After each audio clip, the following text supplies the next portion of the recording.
Hi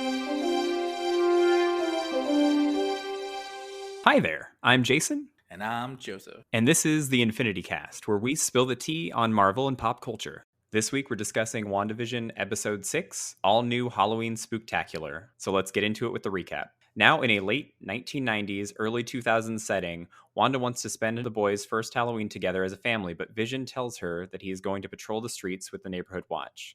Pietro offers to step in as a father figure and takes Tommy and Billy trick-or-treating, causing some trouble with his super speed, which Tommy is shown to have inherited as well. Wanda is skeptical about Pietro because he looks different, but he assures her that he is really her brother.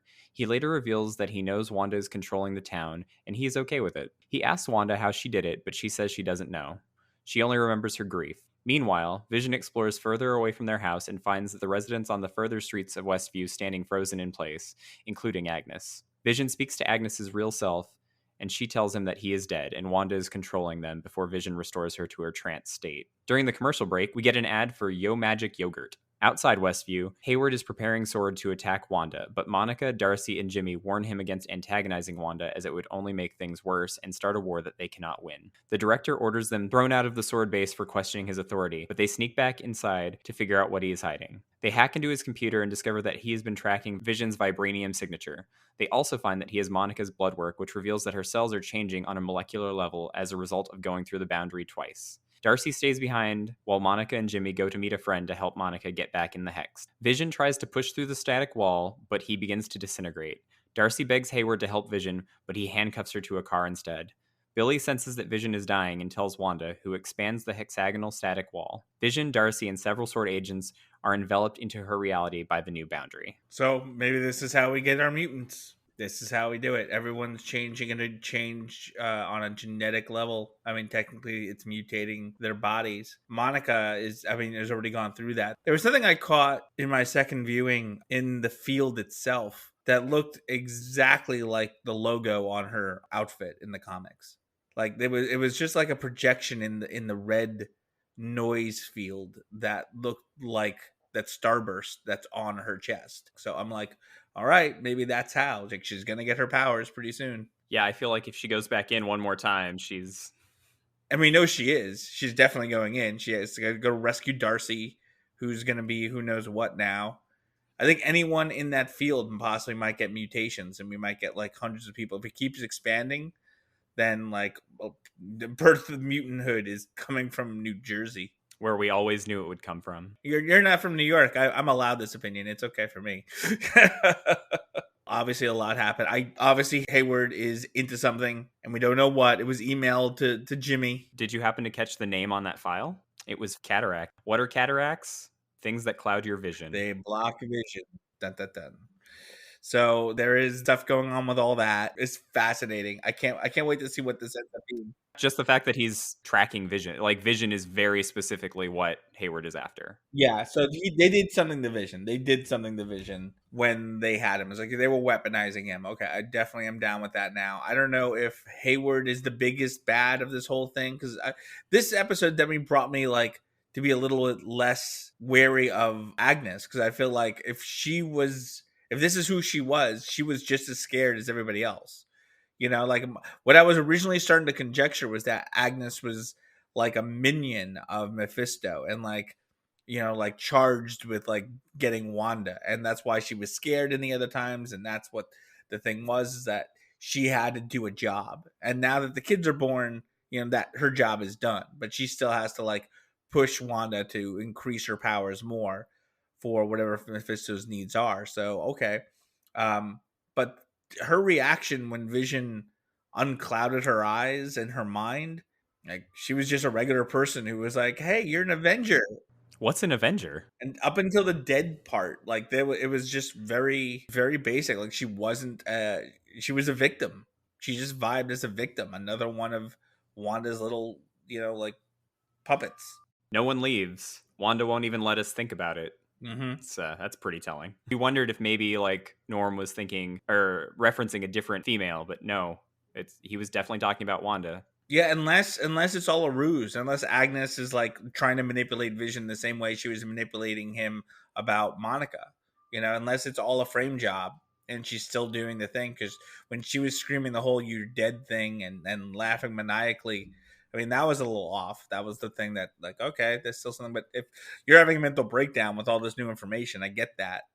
So that has an explanation. I just don't know what this is going to be now. It's so weird. And Pietro acting like, oh yeah, I am the guy. Like, I am your brother. I'm just played by a different guy. Like, okay, is this just done for a goof?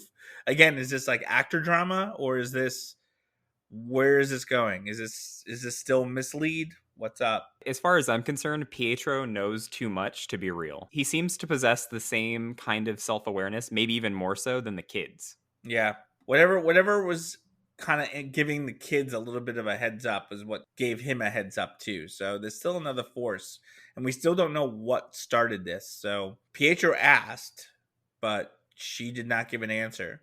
I'm not a stranger, I'm your brother. It sounds like the thing a stranger posing as your brother would say. Yeah, exactly. But are we going to get the original actor to come in as her brother to replace that? I mean, that's even in a dream sequence. I don't think so. I think Aaron Taylor Johnson's not going to be appearing in this one. Well, we got this. We got the kids with their powers. We got Wicca and Speed. Adorable. They deserve their own spin-offs. Yeah, I didn't have an opinion on the kids last week because I thought they were kind of generic. I really like those two kid actors in this episode. Yeah, they were really great in this. Like, those are two good actors, and they look great in their little Halloween costumes of their speedster and magical cells. I dug it, Oh my god. especially Wicca. My God, All of the costumes were so good, and I really liked the excuse for Wanda and Vision: a Sokovian fortune teller and a Mexican wrestler. perfect, nailed it. Thank you, Marvel. Thank you. I wondered how they were going to reference that. That was beautifully done. And who would have thought Malcolm in the Middle of all? You and I have been listening to sitcoms, trying to figure out what the '90s one was going to be. Malcolm in the Middle was so far left. I had no clue. It wasn't even on my radar. I forgot that show existed. My God, that was such a Malcolm in the Middle intro. The main theme even had like a "They Might Be Giants" vibe. It really nailed it. No, it really did. And even the kids, like, talking kind of to camera was very reminiscent of Malcolm in the Middle. Yeah, my God, it was a perfect way of doing that. So that we're just working towards the confessional of the next leap, I think. And Malcolm in the Middle is an early 2000s show, but like this era seems to be somewhat late 90s, early 2000s. Yeah, I'd say that. Even the filmmaking itself was late '90s, early 2000s, which would explain we're going in half decades rather. We're going in half decades. So like the first episode was late '50s, early '60s, then it was late '60s, early '70s, then it was late '70s, early '80s, and like so we bounced around that way. We didn't bounce around like the complete decade. We bounced around almost like that, the half. This was a minor detail, but it's related. Did you happen to catch the two titles of the movies that were playing at the theater that Wanda and Pietro passed? Yeah, The Incredibles and The Parent Trap. Both are superhero families and twins replacing other twins. Yep. And The Parent Trap came out in 1998, and Incredibles came out in 2004, and this is approximately the era that this episode takes place in. So between 1995 and 2005, there we go. It's the half. That was what throwing me off a little bit about the '80s episode. I'm like, this also vibes a little bit of the '90s, but now it makes sense. Like, that's why it was late '80s, early '90s. Also, Jimmy Woo, was so great to see him freaking kick some ass today. He went from Jimmy Woo to Jimmy Whoa. Thank you for that. He is not just a softball league man. Oh, no. He's a man of action. Like, I feel like he definitely didn't get snapped away because I feel like he's needed the time to like become like a badass and also like learn magic.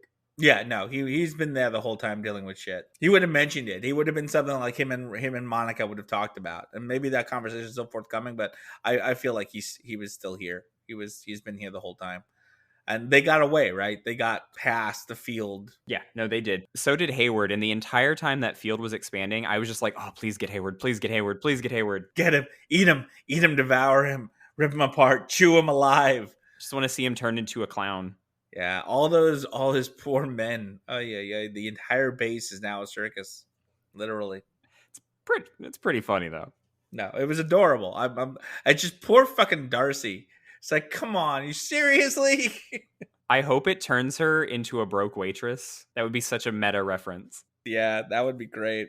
That'd be fucking great. I don't want to sympathize with Hayward very much because I am team fuck Hayward forever. But he is clearly got some PTSD from the snap. He's terrified. I mean, that's the thing. Like, at first I thought he was going to be the villain, but I think he's literally really truly responding in pure terror. You could see, like, the actor in the first episode that we saw him in, he was like, he was charming, he was kind of humble. He's like, I'm doing my best I can, you should have been here, you know, all this stuff. But then as soon as it would get down to brass taxes, it starts to evolve. His hair starts getting more messed. The wild look in his eyes starts getting more wilder. It's not just supervillain, it's pure terror. You know, like, he's screaming into that microphone, is anyone here? Is anyone please? Like, Jesus, like, he's freaking out. I'm not sympathizing with him because, again, like you, I'm fuck Team Hayward forever. But no, like, he is literally responding with fear. When he changed the sword from like space and exploration to like sentient thing, I think that's the whole project. I mean, I think Vision represents that. They told us that from the beginning. So if they're weaponizing Vision to create a new Ultron or whatever that their plan is to weaponize him and that technology, that's his decision, probably as a complete response to Thanos. Yeah, and he definitely seems to have a grudge against superpowered individuals. Yeah, and he's him and Zemo can have a convention of a support group. Yeah, superheroes shouldn't be allowed to exist, apparently. Even though they also saved the planet and reversed the snap. Yeah, but no one cares about that. It was a pretty low blow, him bringing up Carol and Maria. Yeah, fuck him. Like, that's why, like, no matter how scared he is or how rationalized he is, at the end of the day, I really hope someone with superpowers punches him really hard. Because that's always the thing. Like, you know, whether it's Secretary Ross or Zemo or Hayward, they're all looking at it from the same thing. Oh, look at the damage they caused. Yeah, they caused as collateral damage while trying to save the fucking world from people who are really trying to do it damage. Like, you don't look at that. You don't look at the fact that, yeah, Scarlet Witch might have accidentally blown up a floor of a building instead of letting an entire people below detonate instead of the civilian population. Either way, you're screwed. So I always hate when they like use that, because it's like, oh, okay, you know, look at the bad damage. Yeah, what about the good shit that happened? Like, or that stuff was a direct result of another person's problems. Hate supervillains. Hate on them more than you hate the superheroes. But we don't see that. No one talks about that. Fucking GOP. Did you catch the quick reference of Kick-Ass? I caught that. They were both in that movie. Me, as a big fan of Kick-Ass, was like, wow, they really did that. That got me to like open my mouth and be like, they fucking said that. Kick-Ass. Both fucking actors were in Kick-Ass. They pull away from it really quickly, but it's just a very fun, quick reference. It really was. It was just, but I was still so surprised. It's so blatant. It's right there. Do you think that this commercial kind of breaks the Infinity Stones theory, or do you think it still holds? Yeah, I was looking at it. I'm like, what the fuck? But it could be the Soul Stone. That's what I thought as well. So it was like, if I were to associate this to any one of them, I would say this is the Soul Stone. That was my first inclination to that. And the trauma is still survivor's guilt. We're all still there because that's what the Soul Stone does. It gives you survivor's guilt. Not that she's associated with the Soul Stone at all, but it's still represent, and she does have survivor's guilt, I bet, from being the one, you know, after Vision died and her brother died and her parents died.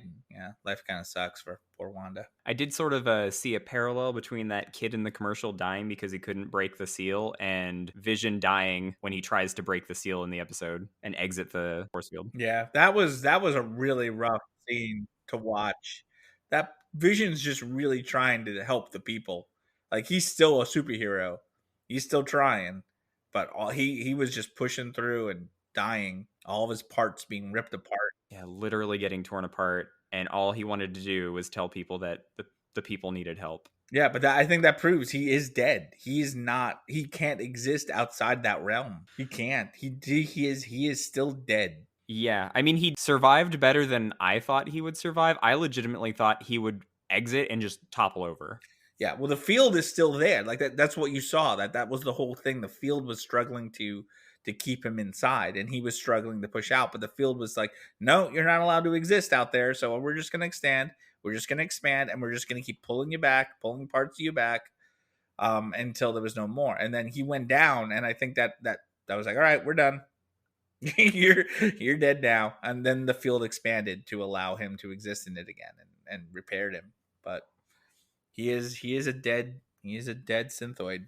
Yeah, it's not looking good for him. And I don't know how many times I can take seeing Vision die, you know? And there's got to be at least one more coming at the end of the show. So, Not gonna be. I mean, like, I don't know how she's gonna magically twitch her fingers to like get Vision back permanently, because I don't think that it's just not possible. yeah, the prognosis for Vision is not looking great. The theories about like, oh, this is just another version of Vision, or they repaired Vision, or any other thing, it's gone. We saw the real Vision, and he's a pile of junk. And I think the Mind Stone might be real. Maybe she fixed the Mind Stone. Maybe that's what this all is, and so that's what's allowing him to exist independently from this somehow. But that's the most I got. Is that the Mind Stone is real? She embedded it in his dead carcass, and that's allowing him to exist a little bit. But he's still just a ghost of his former self, literally. Speaking of dead carcasses, the dead Flash on Pietro. Yeah, but that's just an illusion. We know she didn't get his body. Yeah, and it's clearly a different body, but I hate those jump scares.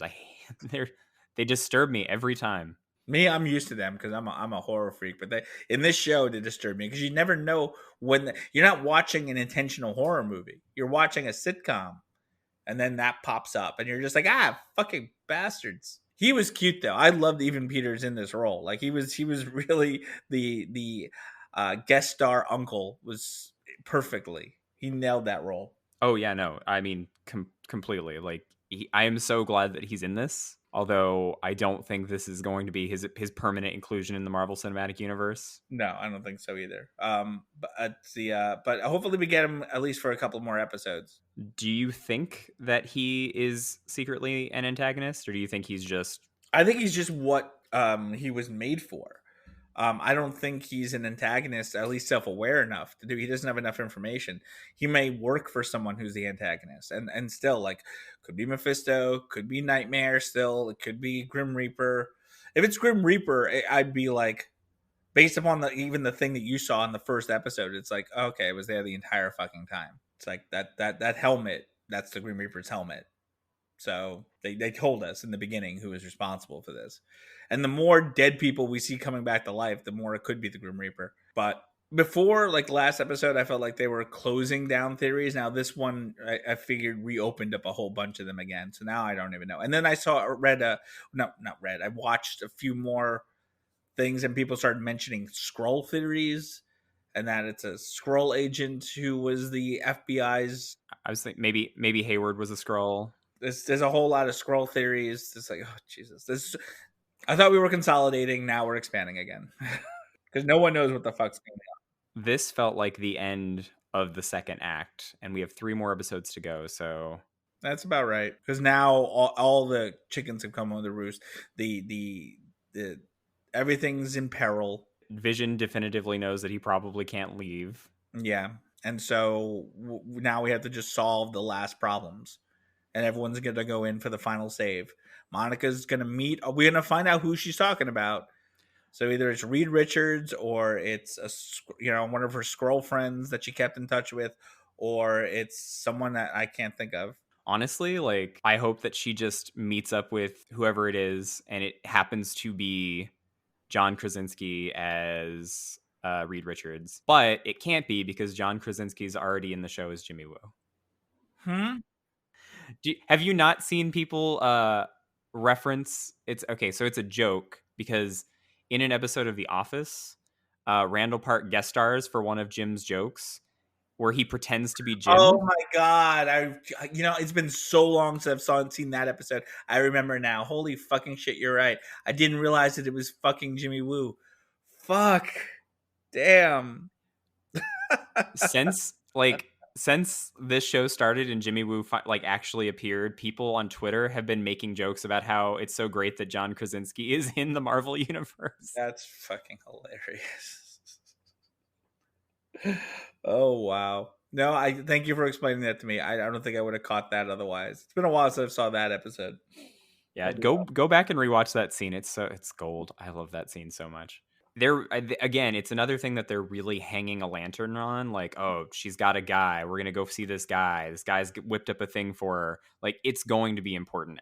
I'm really interested to see who it ends up being. Pietro really had some of the best lines in the episode.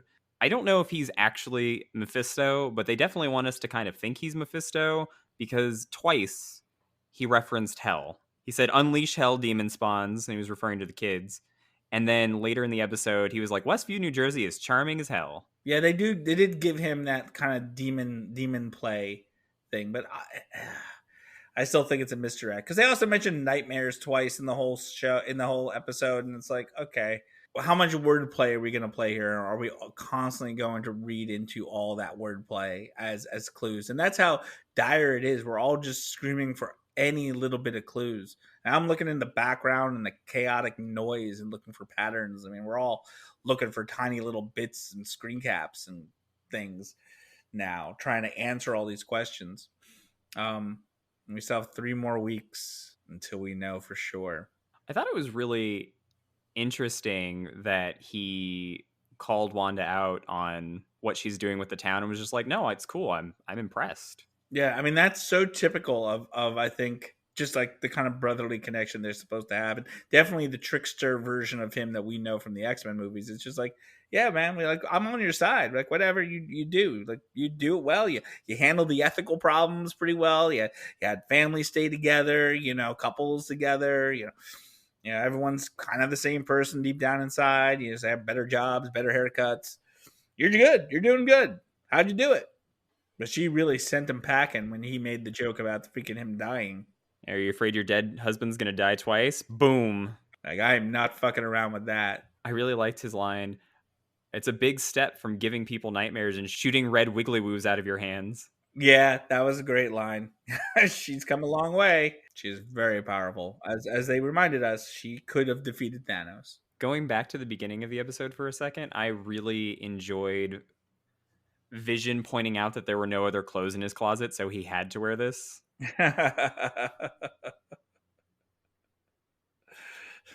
Their relationship got a little antagonistic. And the kids obviously brought it up, but like you can tell this Cold War between them is a thing right now. And the fact that he's like, I'm investigating this on my own and I have to lie to you now to do it. Yeah, she was really thrown off and upset by him going off script. And when she realized that he was lying, she was like, oh, okay.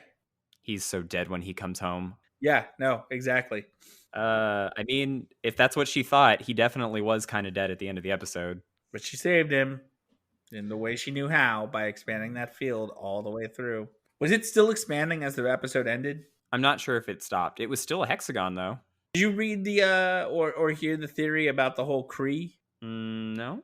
Their entire civilization is based up on hexagons. If you look at all the visuals from the movie that you loathe and thus probably don't remember, their entire civilization is hexagonal based, and the transit system that we all use is hexagonal based in all the movies in the MCU. I mean, yeah, that could definitely be related. Could be, or it could just be Marvel really loves their hexagons. We have 3 episodes to figure out which is which. It's kind of crazy that all the things that we need to have rectified in 3 30 to 40-minute episodes. The next episode, I think, might be around the same runtime, but I kind of wonder if the final 2 episodes are going to be like a little more feature length. So I feel like there's a lot we have to wrap up. And what happens when we run out of different eras? Because after this next episode, we're to present day. Yeah, because if that was 2005, the next one's going to be 2005 to 2015, and that's probably going to be the full confessional. I feel like the next episode is going to be her by herself in the apartment giving confessionals. Yeah, it seemed like from the trailers that it was kind of like a Modern Family sort of vibe, talking directly into the camera, that kind of thing. Yeah, The Office, Parks and Rec, Modern Family. So we have that, and then we have whatever is left over, which I think might be a best of, like maybe schizophrenic going through all the timelines still. Who knows? We'll see. I'm kind of just in shock about where all this show could go. And then what's the next? We're gonna get Black Widow eventually one day. Well, we're getting Falcon and Winter Soldier a week, no, 2 weeks after this ends. And when does that take place? Timeline wise, I mean, post Endgame, probably around the same time that this is going on, I would imagine. Did you want to do your quick thoughts on the Falcon and Winter Soldier trailer? I'm extremely excited by it. It's hilarious buddy cop vibe. This is right up my alley. If that energy from the car and Civil War just extends to a full series, and the trailer really shows that it does, it cannot wait. Agent 13 is going to be in it, hopefully in a much bigger role. She deserves it. I always thought her character was like, you were going somewhere and then you didn't go anywhere. All right.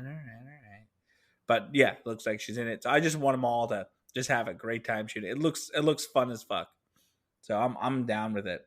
Yeah, it looks like it's gonna be fun, and it looks like it's gonna be more of a typical Marvel property. Like it's gonna be more in line with like Winter Soldier, Civil War, less fantastic. You have two high concept series like Loki and WandaVision. I think something like this will be quite refreshing to just be like a fun action buddy cop romp. I think it's just like more traditionally conceptualized, and it's still going to be like, I'm still looking forward so much to it. It doesn't have to be fantastical. I just want some good political Civil War, Winter Soldier sequels. I'm just really excited for all of it. I'm here for. I don't have a single note of like, oh man, like yet. Like if WandaVision somehow derails in the last 3 episodes, then maybe we'll have some words. Yeah, no, I'm excited for the way that this show is going to wrap up. I'm excited for Falcon and Winter Soldier. It'll be fun talking about that show. It's going to be different, but that's kind of the cool thing about the Marvel universe is like you can do so many different genres with it. And honestly, I'm here for a buddy cop political spy thriller. Exactly. And that's what they do very well. So yeah, let's see what happens next. We got 4 or 5 weeks until that becomes a thing, but we'll be here for it. All right. So make sure to like, subscribe, and please tell your friends. You can follow us on Instagram and Twitter at Infini-TEA, spelled Infinite A Cast. And you can email us at infinitycast@gmail.com. Until next time, I'm Jason. And I'm Joseph. And we'll see you guys next week.